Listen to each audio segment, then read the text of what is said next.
Hello, my name is Trisha Snyder and I am the owner and creator of 3D Underground Workshop.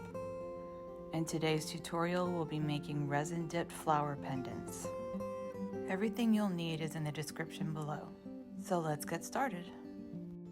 We're starting off with a 24 gauge copper wire with a gold non-tarnish finish. I'm not giving any measurements here because you can literally make it any size that you like. But I'm doing it with an average paintbrush handle.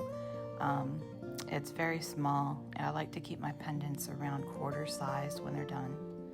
And for this particular flower, I'm doing 2 size petals. You can do 2, 3, and even 4 sizes if you like. So what I'm doing is wrapping the wire around the same area of the paintbrush or whatever measuring tool you decide to use over and over again, and I'm making 5 petals for the outside, the larger sizes, and then I'm going to go back and use a smaller paintbrush and get 5 sizes of the smaller petals as well. Once all your petals are formed, go ahead and crimp the edges however you like. You can crimp them in small crimps or larger crimps, or you can just bend them to whatever shape you like. The important part for me is that the petals are irregular instead of uniform, because petals are not perfectly round and each one is a little bit different, so I do this individually for all of my petals. Once your petals are completed, we'll go to the next step.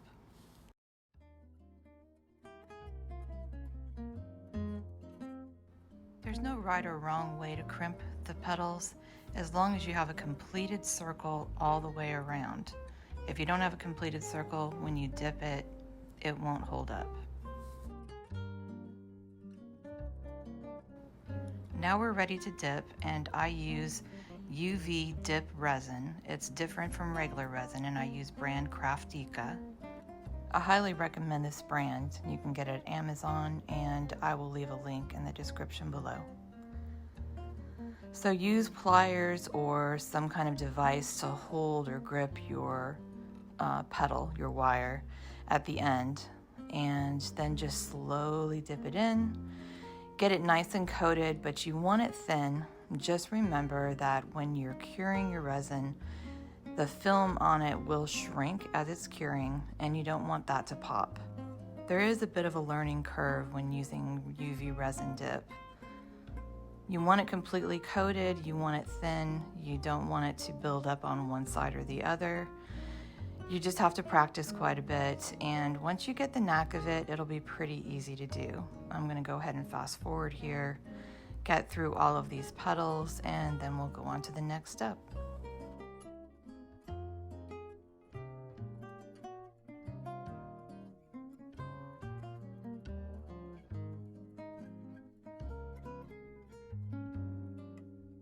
So this is another item I'll have in the description below.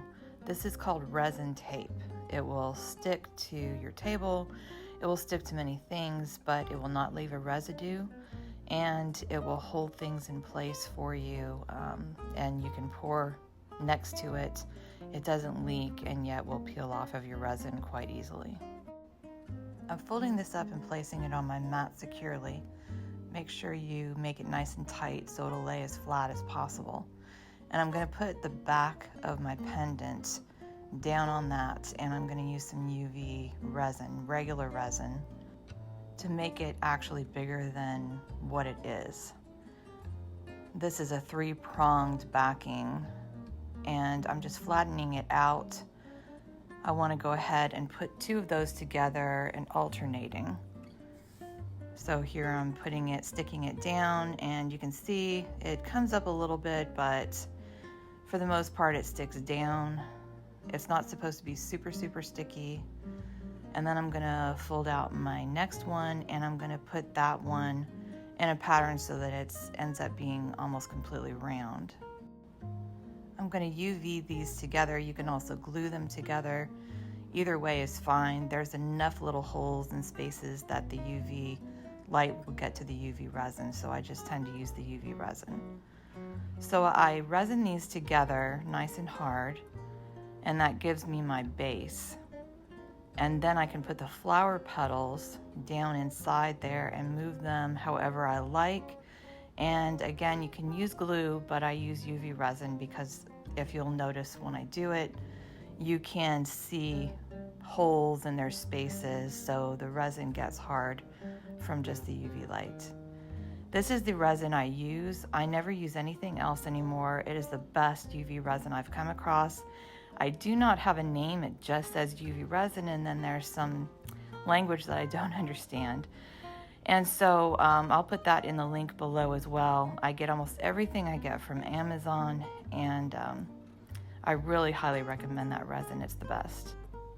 So I also use that same resin, and I put it in a little cup. I sometimes put it directly on my mat, and I mix my mica powder, alcohol ink, or whatever you'd like to use for color in with that resin. Mix it really, really well. And then I'm going to simply paint the petals with that resin, one side at a time, very thin layers, and I usually do 2 to 3 layers depending on how transparent or opaque I want it.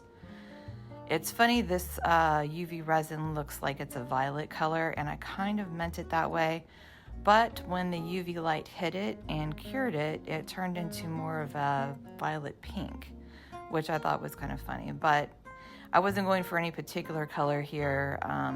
The customer wanted me to pick the color. I kind of picked this sort of bluish, purplish color, and she really liked the pink that it turned out to be. So we're painting the petals basically just with a paintbrush, and I clean all my brushes and everything with acetone after, and then curing them hard under the light. Once they're cured, you can actually slightly bend these, and I use my pliers, my round nose pliers, and just bend them slightly so they're not just straight, and you can rebend them once you put them on as well. Sometimes I bend them into the sides, sometimes I bend them at the top, forward or backward. It's whatever look you're going for. But these I bent kind of back just a little bit, and then you cut off the ends, put a little droplet of UV resin inside the middle, and then proceed to place them in whatever fashion you like. I put 5 large ones on the bottom, and then I believe I ended up just going with 4 in the top. But you'll see when I'm working with the resin, I don't cure it completely hard as soon as I have the petals exactly where I want them, because I'm going to be bending the petal up just a little bit to make it look more full. And it takes a minute sometimes to get your petals exactly where you want, but because it's UV resin and you don't have a time limit on it, you can move them around any way you like until you start the curing process.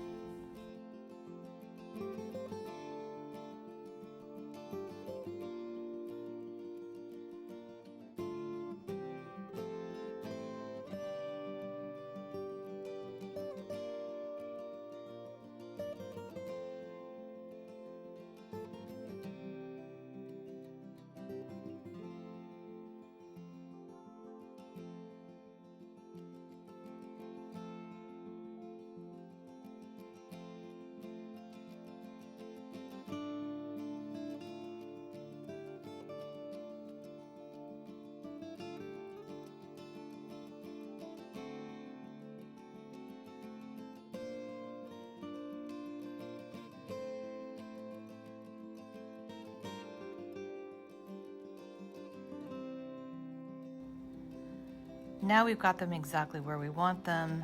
We're going to go ahead and cure this for a little while, but you don't want it to cure completely all the way. So I'm picking this up and I'm lifting the petals up. They're still going to stay in place. You could rip them off if you wanted to, but I like the way they're placed. I just want them to be facing upward a little bit more instead of being so flat. So I'm gently pushing them upward, and you can see there's a space between the backing and the petals, and all that UV resin is going to be able to be cured through the holes and in between the petals and the backing.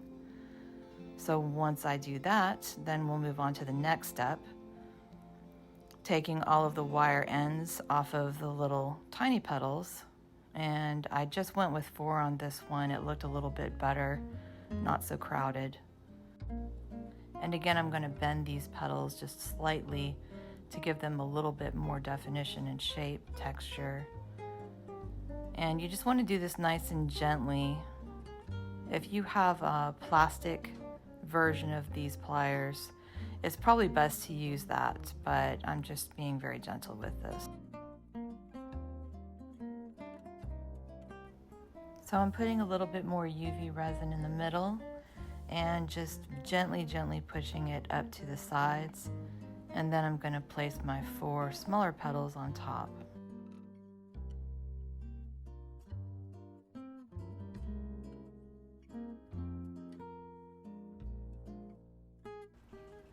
Okay, so we've got our flower back on the resin tape, and we're going to be adding the smaller petals. And again, I'm not going to cure this really hard right now. I'm going to again lift and bend those petals so that there's more of a 3-dimensional look. Once I get these placed, I'm going to go ahead and just hit it with the UV light just a couple of times just to get it to stick. And then again, I'm going to be bending these upwards. You want it to look full and 3-dimensional. So I put a little tiny drop of UV resin in the middle and a tiny gold ball. Now that I've done all of that, I'm just going to go over the paint with a slight amount of the UV resin that I mixed before. And then I'm going to cure that all hard by turning it and flipping it over under my big UV light. Even if you have a good pen light, it's always good to do a hard cure with the UV lantern. Now I'm using my little mini drill press. This one does not work for me very well. I really need to get a new one, so I ended up doing it more by hand, but you get the point. You just put a tiny little hole in, and you want to go front to back, so if there's any peeling or anything, you'll see that on the back side and not the front. Most people would choose bails that you glue on, but I like the pinch bails, and they do have little tiny claws on the inside that you would normally put through something that's thick. But I cut one side completely off, I cut the other one in half, and then I go ahead and pinch them together through that hole, and I add a tiny drop of UV resin or glue and cure that or let it set up. And to me, it just looks better having something on both sides instead of something just on one side or the other. And it tends to swing back and forth as well, just like a regular pendant. They stay really easily, and I just like the way it looks better.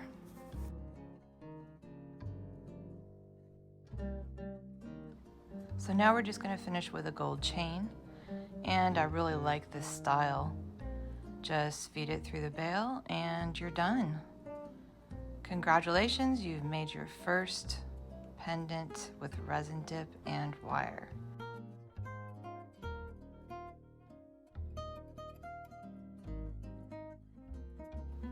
Thank you so much for watching, and we'll see you in the next video.